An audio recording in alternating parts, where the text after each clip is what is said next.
Lab চ্যানেলে তোমাদের সকলকে স্বাগত। কেমন আছো তোমরা সবাই? আশা করি সকলে খুব ভালো আছো।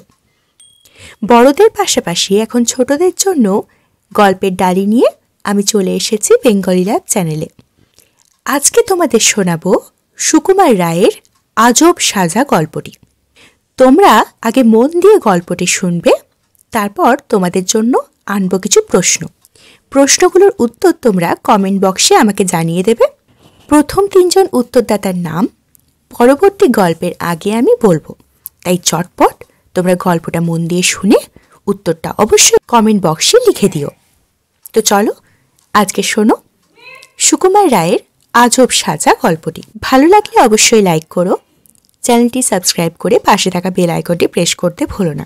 তোমাদের বন্ধুদের সাথে শেয়ার করতেও ভুলবে না। আচ্ছা বললাম, শুরু করছি সুকুমার রায়ের আজব সাজা গল্পটি। পণ্ডিত মশাই, ভোলা আমাকে ভ্যাং চাচ্ছে। না পণ্ডিত মশাই, আমি কান চুলকাচ্ছিলাম, তাই মুখ বাঁকা মতো দেখাচ্ছিল। পণ্ডিত মশাই চোখ না খুলেই অত্যন্ত নিশ্চিন্তভাবে বললেন, আহ, কেবল বাংরামি, দাঁড়িয়ে থাক। 1 মিনিট পর্যন্ত সব চুপচাপ। তারপর আবার শোনা গেল, দাঁড়াচ্ছিস না যে? আমি দাঁড়াবো কেন? তোকে তো দাঁড়াতে বলল। যা, আমায় বলেছে না আর কিছু। গনসাকে জিজ্ঞেস করো। কি রে গনসা, ওকে দাঁড়াতে বলছে না? গণেশের বুদ্ধি কিছু মোটা। সে আস্তে আস্তে উঠে গিয়ে পণ্ডিত মশাইকে ডাকতে লাগলো, পণ্ডিত মশাই, ও পণ্ডিত মশাই। পণ্ডিত মশাই বিরক্ত হয়ে বললেন, কি বলছিস বল না।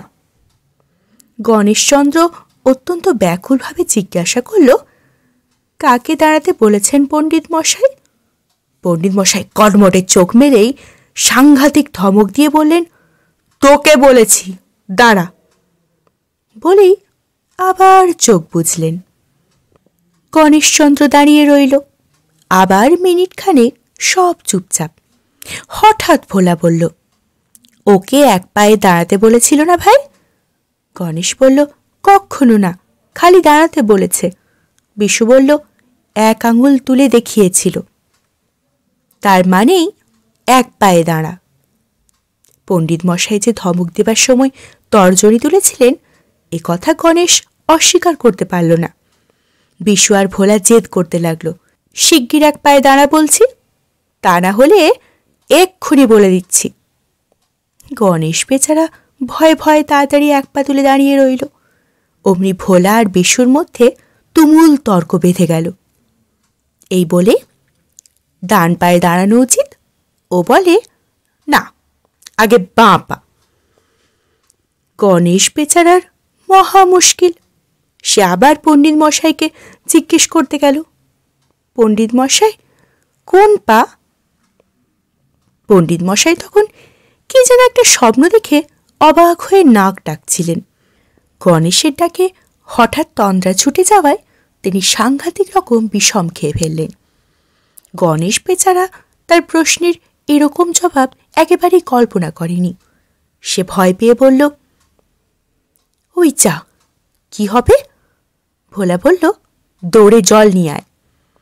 বিশু বলল, শিগগির মাথায় জল দে।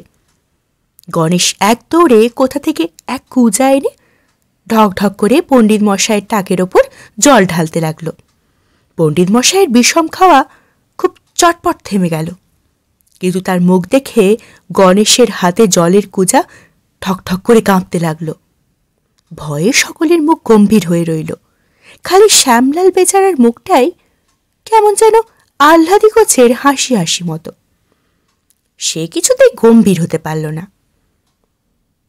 পণ্ডিত মশাইয়ের রাগ হঠাৎ তার ওপরেই ঠিকরিয়ে পড়ল। তিনি বাঘের মতো গুমগুমে গলায় বললেন, উঠে আয়। শ্যামলাল ভয়ে কাঁদো কাঁদো হয়ে বলল, আমি কি করলাম? গনসা জল ঢালল, তা আমার কি দোষ? পণ্ডিত মশাই মানুষ ভালো। তিনি শ্যামলালকে ছেড়ে গনসার দিকে তাকিয়ে দেখেন, তার হাতে তখনও জলের কুজা। গণেশ কোনো প্রশ্নের অপেক্ষা না করেই বলে ফেলল, ভোলা আমাকে বলেছিল। ভোলা বলল, আমি তো খালি জল আনতে বলেছিলাম, বিশু বলেছিল মাথায় ঢেলে দে। বিশু বলল, আমি কি পণ্ডিত মশাইয়ের মাথায় দিতে বলেছি? ওর নিজের মাথায় দেওয়া উচিত ছিল, তাহলে বুদ্ধিটা ঠান্ডা হতো। পণ্ডিত মশাই খানিকক্ষণ কটমট করে সকলের দিকে তাকিয়ে তারপর বললেন, যা, তোরা ছেলে মানুষ, তাই কিছু বললাম না। খবরদার আর অমন করিস নে। সকলে হাঁপ ছেড়ে বাঁচল। কিন্তু পণ্ডিত মশাই কেন যে হঠাৎ নরম হয়ে গেলেন কেউ তা বুঝল না। পণ্ডিত মশাইয়ের মনে হঠাৎ তার নিজের ছেলেবেলার কোনো দুষ্টুমির কথা মনে পড়ে গেল। তা কেবল তিনিই জানেন। এই ছিল তোমাদের আজকের গল্প আজব সাজা। এবার প্রশ্নের পালা। আচ্ছা বলো তো দেখি, কে পণ্ডিত মশাইয়ের মাথায় এক কোজা জল ঢেলে দিয়েছিল? এই প্রশ্নের উত্তর তোমরা কমেন্ট বক্সে অবশ্যই জানিও। গল্পটি ভালো লাগলে অবশ্যই চ্যানেলটি সাবস্ক্রাইব করে পাশে থাকা বেল আইকনটি প্রেস করে রাখো, কারণ এরপর থেকে ছোটদের জন্য এরকম ছোট ছোট গল্প এবং প্রশ্ন উত্তরের ডালি নিয়ে আমি চলে আসব। তো চলো, আজকের মতো টাটা। তোমাদের উত্তরের অপেক্ষায় আমি থাকলাম। পরবর্তী গল্পে এই উত্তরদাতাদের নাম আমি অবশ্যই বলবো। উত্তরটি চটপট কমেন্ট বক্সে টাইপ করে দাও। আর হ্যাঁ, চ্যানেলটি সাবস্ক্রাইব করে পাশে থাকা বেল আইকনটি প্রেস করে দিতে ভুলবে না।